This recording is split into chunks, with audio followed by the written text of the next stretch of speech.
So while more or less fortunate little rich boys were defying governesses on the beach at Newport, or being spanked or tutored or read to from Do and Dare, or Frank on the Mississippi, Amory was biting acquiescent bellboys in the Waldorf, outgrowing a natural repugnance to chamber music and symphonies, and deriving a highly specialized education from his mother. "Amory?" "Yes, Beatrice?" Such a quaint name for his mother, she encouraged it. "Dear, don't think of getting out of bed yet. I've always suspected that early rising in early life makes one nervous. Clotilde is having your breakfast brought up." "All right."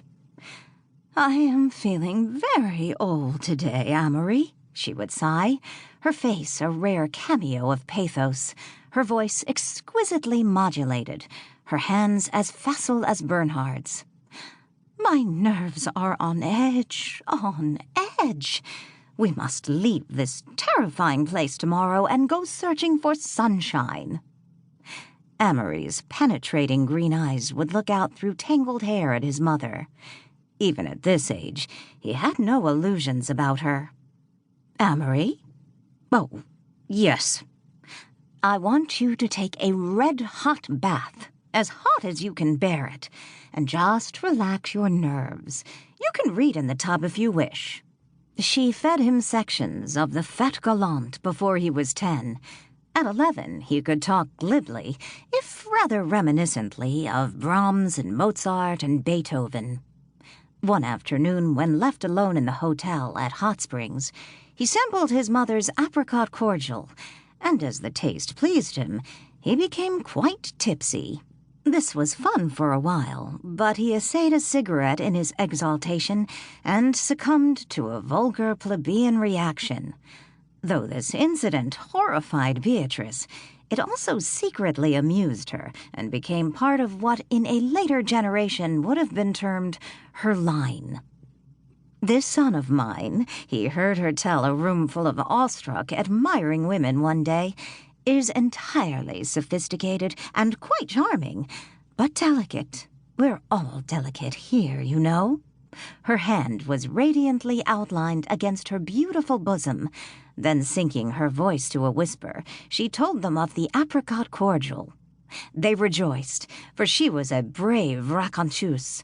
But many were the keys turned in sideboard locks that night against the possible defection of little Bobby or Barbara. These domestic pilgrimages were invariably in-state. 2 maids, the private car, or Mr. Blaine when available, and very often a physician. When Amory had the whooping cough, 4 disgusted specialists glared at each other, hunched around his bed. When he took scarlet fever, the number of attendants, including physicians and nurses, totaled 14. However, blood being thicker than broth, he was pulled through. The Blaines were attached to no city.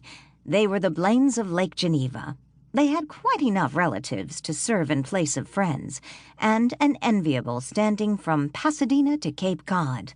But Beatrice grew more and more prone to like only new acquaintances, as there were certain stories, such as the history of her Constitution and its many amendments, memories of her years abroad, that it was necessary for her to repeat at regular intervals.